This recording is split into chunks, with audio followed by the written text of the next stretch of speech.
collaboration, aucune alliance avec celui qui produit les miracles. Jésus était dans un endroit, il était avec les disciples. Alors, Lazare vient de décéder. Non, il était d'abord malade. Et on envoie quelqu'un. Ils sont sûrs, comme toi et moi, bien-aimés. Nous avons un Dieu et nous sommes sûrs. Je suis en communion avec Dieu. Mais dans la communion que nous avons avec Dieu, bien-aimés, il y a des étapes.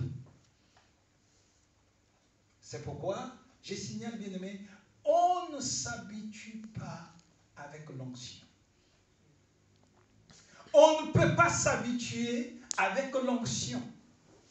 Sinon, vous savez, il y a une fois, Jésus dit, la parole de Dieu nous dit, que vous m'honorez de la bouche, mais votre cœur n'est pas là.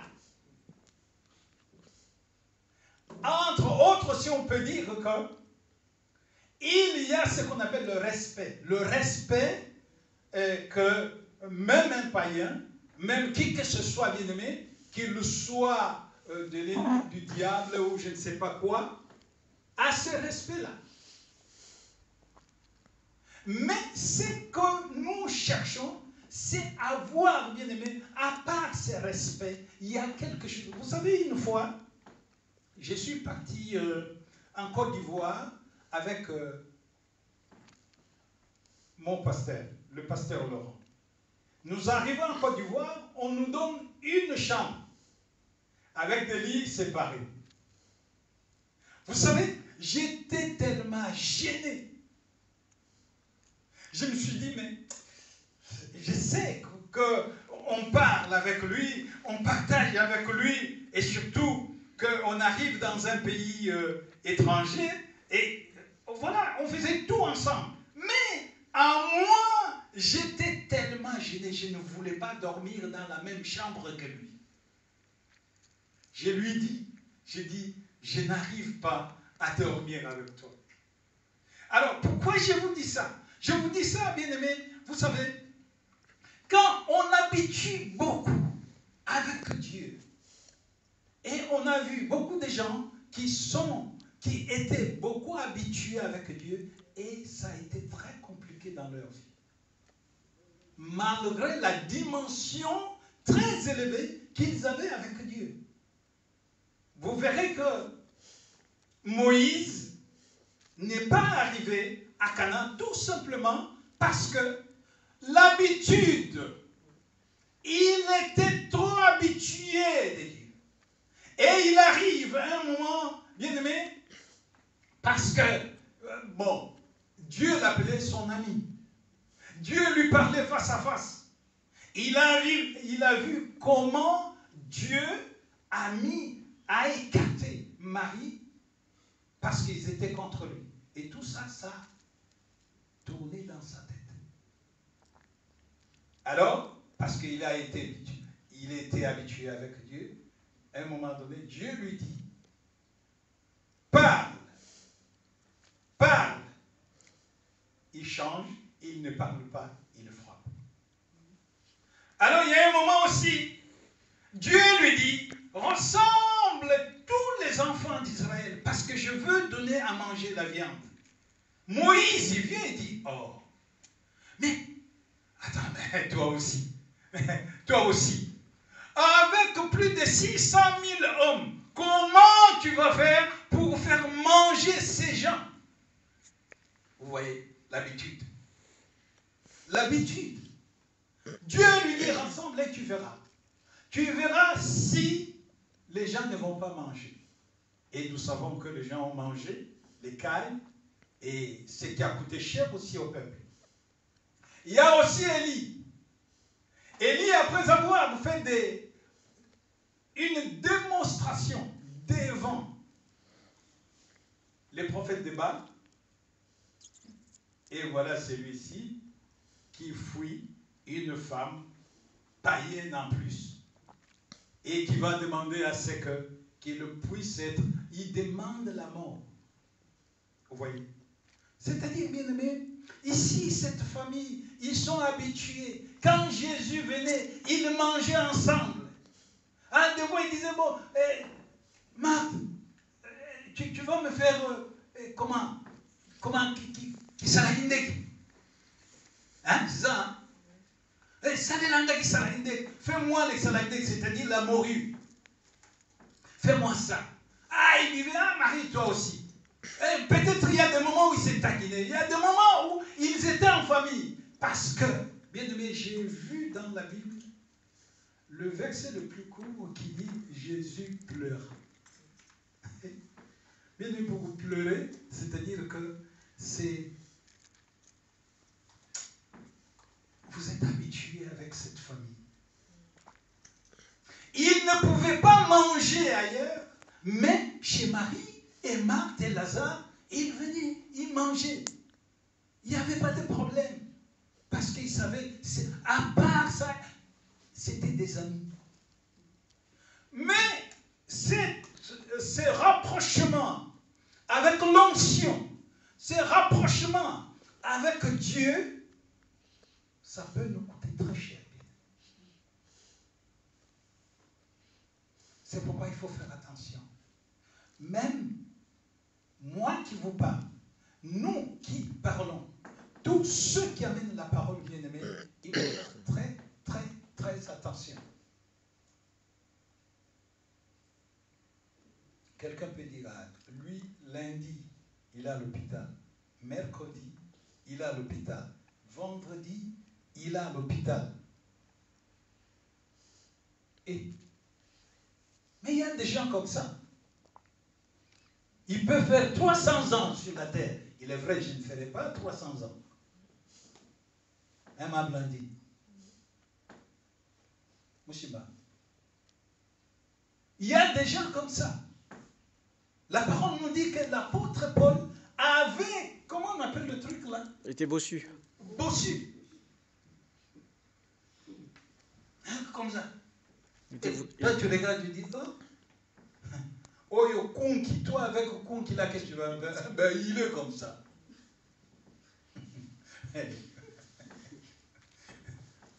En fait, c'est comme ça, bien-aimé.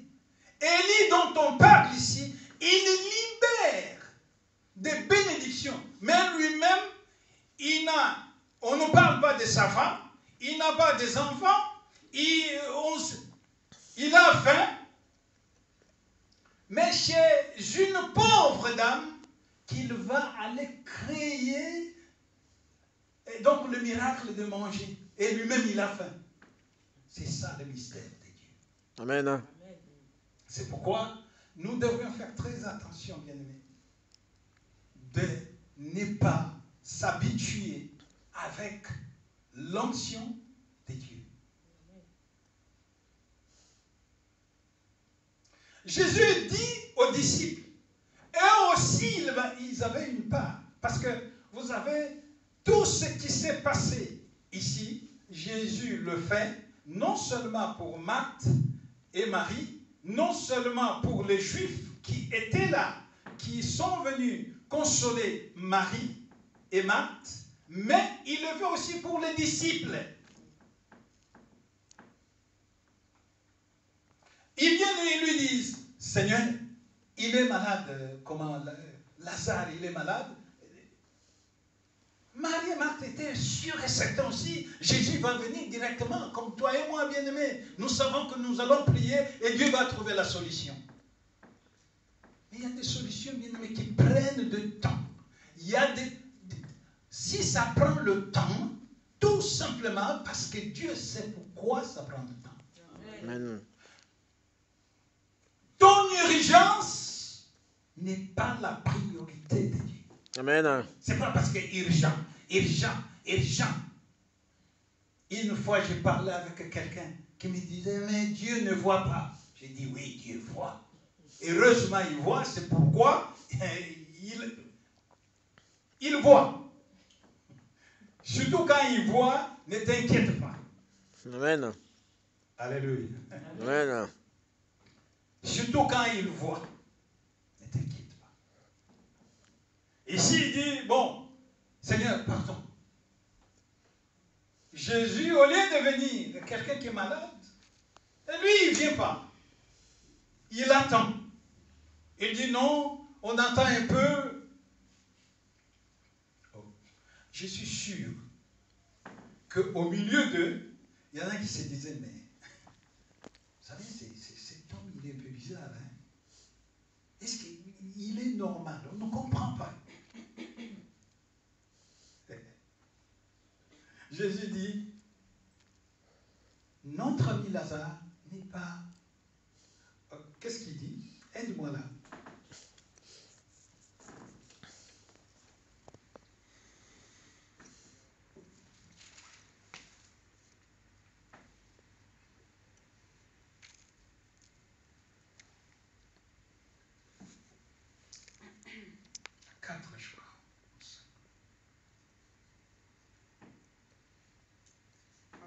Après ces paroles, il leur dit, notre ami Lazare s'est endormi, mais je vais aller le réveiller. Il dit, Lazare dort. Oh, j'aime beaucoup, bien aimé. Non, sois, parce que tu vas continuer. Il dit, Lazare dort. Bien aimé, je crois que c'était une période où c'était un moment où les disciples étaient encore au lait. Le disciple était encore au lait, n'était pas encore mature dans les choses spirituelles. Et Jésus cherche à tout moment des occasions pour le faire grandir. Quand il dit, suite, les disciples lui dirent, Seigneur, il s'est endormi, il sera guéri. En effet, Jésus avait parlé de la mort de Lazare, mais ils crurent qu'il parlait de l'assouplissement du sommeil. Jésus dit, donc il dort. Mais vous savez, il y a des situations de fois, comme je venais de le dire tout à l'heure, dans notre urgence, qui n'est pas la priorité, parce que Jésus gère tout, il sait qu'il n'y a pas de danger, il n'y a rien qui urge, donc il faut attendre. Jésus dit, non, il dort, il dort. Et quand il dit il dort, eux ne comprennent pas. Jésus a un autre langage, bien-aimé. Donc, problème peut-être, ce n'est pas grave. Mais vous ne pouvez pas être chrétien, à l'occurrence, homme de Dieu, si vous n'avez pas de grands témoignages. Amen. Alléluia. Amen. Et quand on dit aux gens, par exemple, non, John, toi tu viens de l'école, non? Ah, tu étais à la maison? Ok, parce que ce que je veux dire ici, c'est un rapport avec le retard, hein? Mais pas pour te jeter la pierre. Quand on dit aux gens ici que la semaine, vous voyez, un homme de Dieu, quand vous lui parlez, il comprend. Vous voyez le Papa Moussimbama là, lui comprend. Et lui, il ne cherche pas de raison. Il ne dit pas, non, c'était ça. Il dit, non, j'ai raison. Et j'ai tort. Ce n'est pas une raison que je ne vienne pas. Et quand on dit aux gens de venir dans la semaine, on dit aux gens de 10h, même moins les quart, 10h, car soyez là. Et les gens, ils sont comme ça. Mais dis, si tu es comme ça, et derrière ça, tu cherches aussi que Dieu vienne faire quelque chose. Ah non.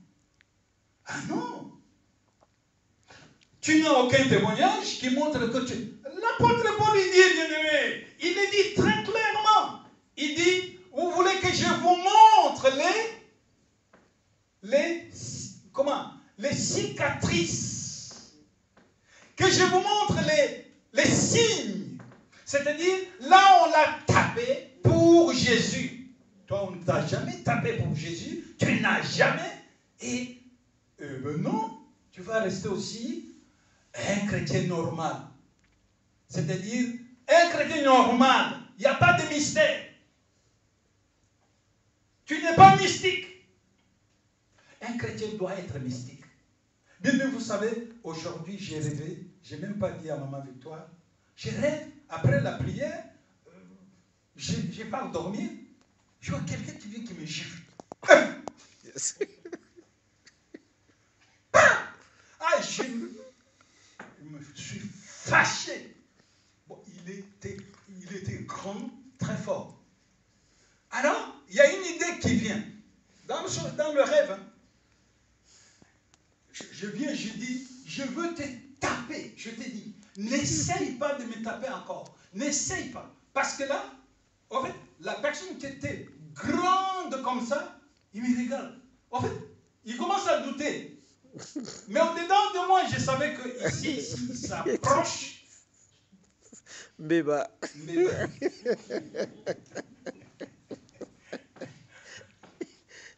Ah oui.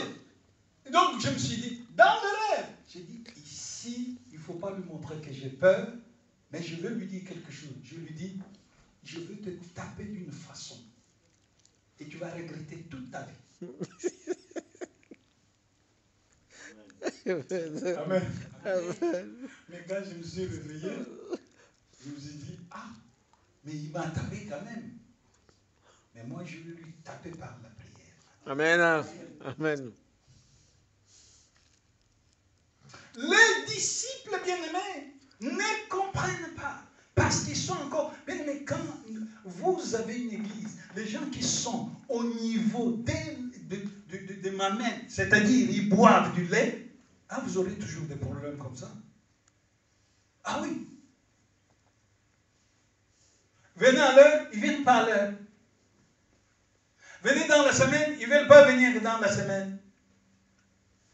Et donner les dîmes, non.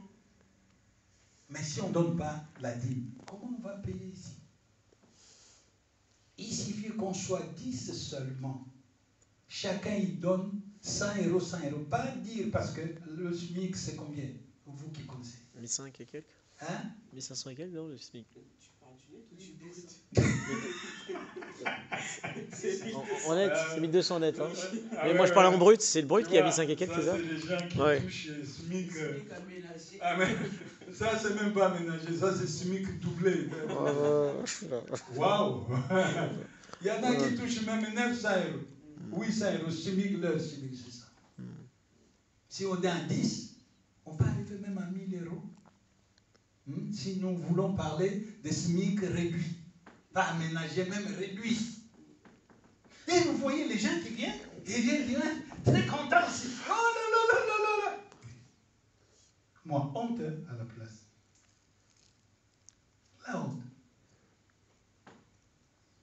Je ne donne pas la dîme, mais c'est grave. Plus même la gravité elle-même. Ah oui. Partons. Jésus dit non. Il dort. C'est-à-dire, nous avons des situations qui ne sont pas la destruction, mais qui sont en sommeil en quelque sorte. Dieu ne peut pas te donner un 4-4. Il sait que si tu te donne 4-4, 4-4 et 4-4, tu n'as pas de permis, ça va faire des dégâts. Tu vas te retrouver, comment? À la police. Oui. C'est pourquoi il veut que tu aies le permis. Amen. Un chrétien doit être mystique. Et pour être mystique, il faut avoir un témoignage aussi mystique. Amen. Bien-aimé, des témoignages mystiques, donc tu ne comprends pas, tu dis, ah oui, il y a des gens qu'on n'a jamais même, vous savez, il y a des églises, vous partez, vous asseyez, et on est en train Donc, le berger, il se chamaille avec toi. Toi, tu es assis là. Le problème qu'il y a eu dehors, mais lui, il amène ça devant la chair. Et tu es là, tu es assis aussi. Tu sais aussi que là, ça, on parle de moi. Et tu dis aussi Amen. C'est pas encore arrivé. Un enfant ne peut pas supporter des choses comme ça. Il n'y a que des enfants, il n'y a que les adultes qui peuvent se surpasser. Vous êtes en pleine intercession. Ils se réunissent entre eux pour te décourager. Ça se passe dans l'église. Dans l'église, pas. Ils s'arrangent. Donc ils sont soit 6, toi tu es 7e. Tellement toi tu le gênes. Intercession. Hein? Ils s'arrangent pour te mettre mal à l'aise. Dites-moi, vous chassez les démons ou vous appelez les démons? On appelle les démons. Et quelqu'un qui entre en transe des fois. Oh! Tu es sorcier. Il y a un sorcier ici. Il y a un sorcier ici. Ou il y a un voleur ici. Ou il y a quelqu'un qui est mauvais, qui raconte n'importe quoi ici. Alléluia. Amen.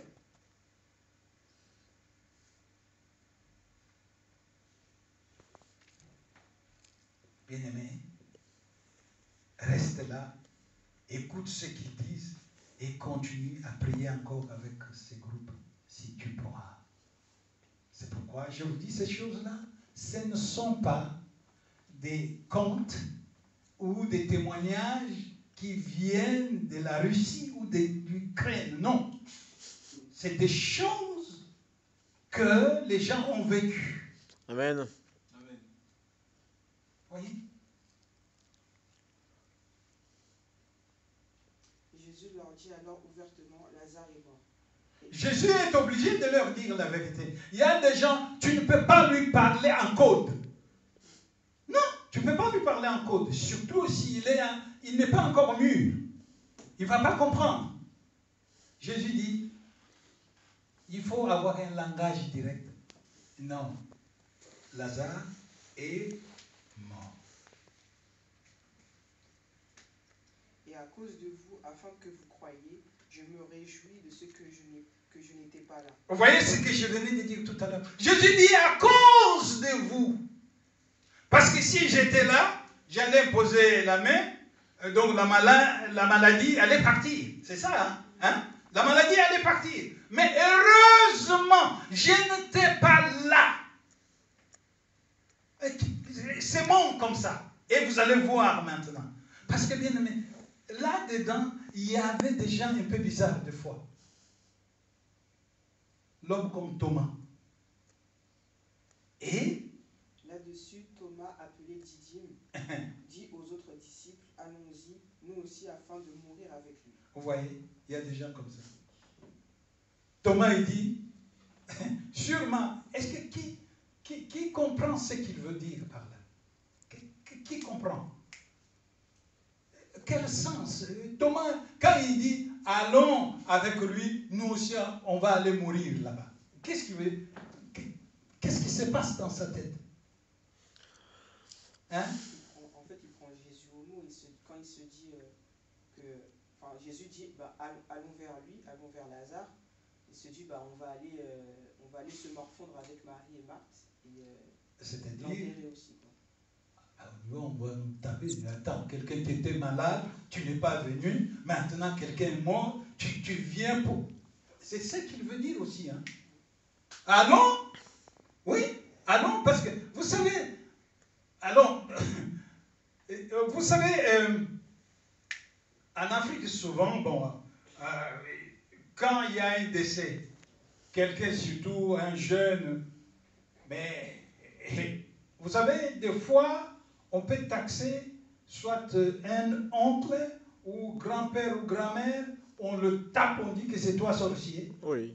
Hein? Oui, il y en a eu beaucoup. Mais lui, on sait, lui, il guérit les gens. Lui, il veut des miracles. Mais comment ça se fait? Maintenant, quelqu'un qui est mort, et lui, il ne vient pas. En plus, c'est pas loin. Et il vient après 4 jours. Pas un jour, pas 2 jours, pas 3 jours, mais 4 jours. C'est-à-dire que le corps est en décomposition. Peut-être c'est le problème de quelqu'un. Ton problème peut-être est en décomposition. Mais ce que je sais, qu'il y a des gens qui sont morts depuis longtemps. Dans leur cimetière, dans leur tombeau, il n'y a que des os. Mais par la parole de Dieu, le corps s'est reconstitué. Comment? Reconstitué. Amen. Reconstitué. Mais celui-là, même s'il a gonflé, même si... Donc, il y a moyen qu'il revienne en vie.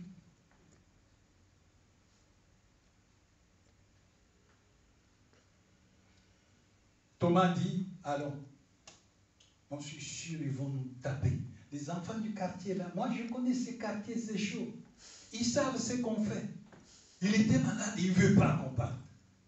Là, il meurt, on vient lui dire qu'il est mort, il ne veut pas partir. Pas un jour, pas 2 jours, pas 3 jours. 4e jour, il dit qu'on parte là-bas. Non, moi ce type, il est un peu bizarre aussi. Mais partons. Mais il faut être prudent. Il faut être prudent. On le laisse d'abord lui-même passer devant. Parce que des fois, il peut disparaître. Mais nous, ici, on veut comment? Ah voilà. Alléluia. Amen. Bon. Pour aujourd'hui, je vais m'arrêter là. Je crois qu'il nous reste... on n'a pas le temps pour continuer.